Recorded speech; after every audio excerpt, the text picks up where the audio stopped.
different actors throughout, but you know, that's what I like to think of it as.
Why, hello there YouTube, and welcome back to 31, the Free Slashers. So, our kills continue now with, well, our killer reviews continue now with our next part of the Friday the 13th franchise, Friday the 13th, the Final Chapter. Also known as Friday the 13th Part 4, the Final Chapter. This was written by Bruce Hidemi Soko. I'm butchering that name, I'm not going to try and get it right. And directed by Joseph Zito. This stars Kimberly Beck, Peter Barton, Crispin Glover, Corey Feldman, and Ted White as Jason. Yeah, Ted White as Jason Voorhees. So, this is the fourth installment of the Friday the 13th franchise, where, carrying straight on from part 3, Jason is revealed to still be alive and goes on the rampage yet again. Comes across a camp, comes across the camp and everything, comes across a house of teens where he has the time of his life butchering them. And also, comes across a small family, including one kid played by Corey Feldman called Tommy Jarvis, who manages to, like in part 2, where our final girl pretends to be Jason's mother, Tommy Jarvis shaves his head and dresses like Jason as a kid. And for a moment, Jason is full, his guard is down, and that's when Tommy gets him, and Tommy, butchers, what's the term called? Hacks him to death with the machete, and then that is it. That is said to be the final chapter. But of course, we all know it's not. It was never the final chapter. We weren't even close to ending the series there.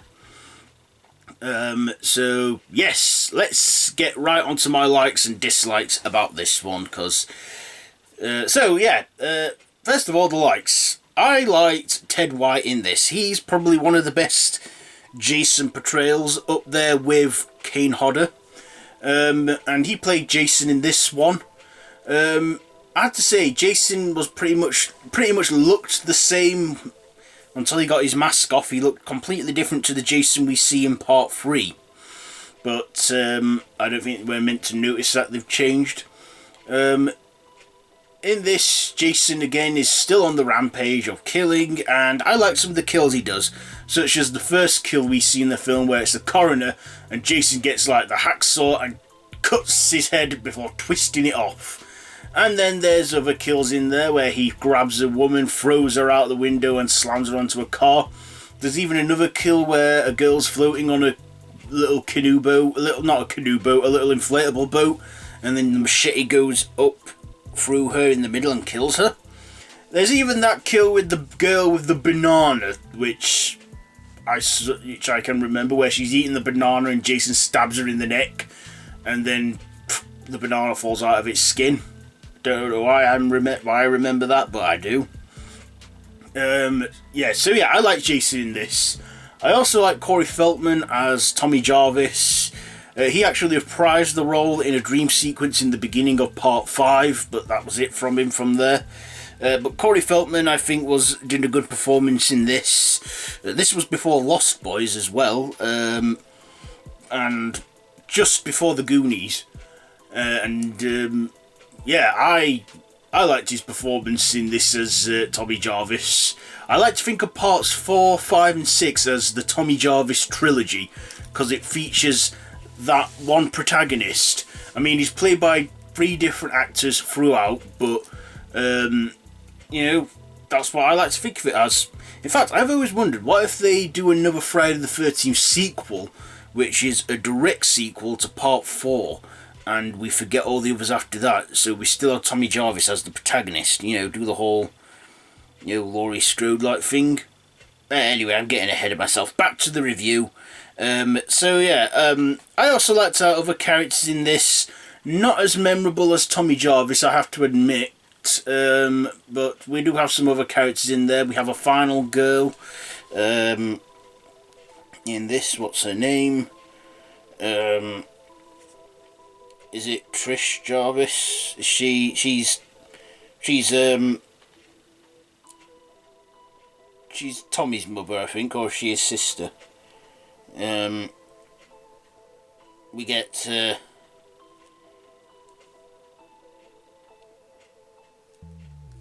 yes, it's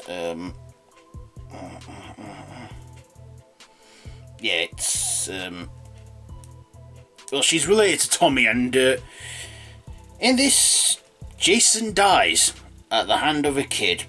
But of course, like I said, this wasn't the final chapter from Friday the 13th. It had a decent kill count, and it is probably one of the better sequels. It is one of the better sequels. Some people have put this down as one of the best sequels in the franchise, and yeah, I kind of agree with that.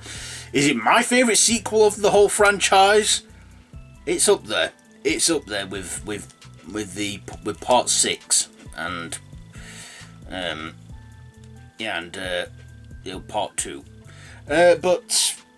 This I felt was a bit more improved. I think with them intending on wrapping up the series there, they wanted to go out in a bang, but of course it didn't go out with a bang, because Jason, he's not dead. He's dead for now. He's dead for like the next installment, but he does come back to life in the 6th film, which is my favourite one. My dislikes. What did I not like? I guess I didn't like how they did the whole where we don't see Jason kill, even though we know it's Jason. Yeah, I don't know what was with the build-up with the suspense. It didn't feel necessary, but yeah, we had all the other cliches in there, but at the time this was like fresh stuff for the slasher genre. Well,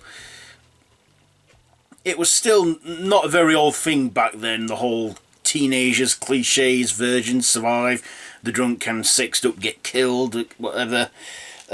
But yeah, I do like this one, and there's very little for me to dislike on this, so do you know what, I'm gonna just get to my final thoughts now and ratings. So Friday the 13th, the final chapter, was a good one. I think Jason was becoming more badass in this one, including him breaking through, you know, just ramming through a door and breaking it down and going through windows and what have you. So yes, I'm going to give Friday the 13th Part 4, the final chapter. I'm going to give it... Do you know what? I'm giving this... I'll give it 3.5 machetes. 3.5 machetes out of 5 for Friday the 13th, the final chapter. So yes, that has been my review on Friday the 13th, the final chapter. Have you seen this one? Let me know down in the comments below. If you like this video, be sure to give it a big thumbs up. Don't forget to share with your friends. Don't forget to subscribe to my channel if you haven't already, and to hit that notification bell. It would mean a great deal to me if you do, but no pressure. All my social media links are down below in the description. So yeah, that's it for today's review. Tomorrow I will be reviewing... yes. That was day 7. Tomorrow's day 8, and we'll be reviewing A Nightmare on Elm Street. So the Nightmare on Elm Street reviews begin tomorrow. Yes. So yeah, until then, don't have nightmares.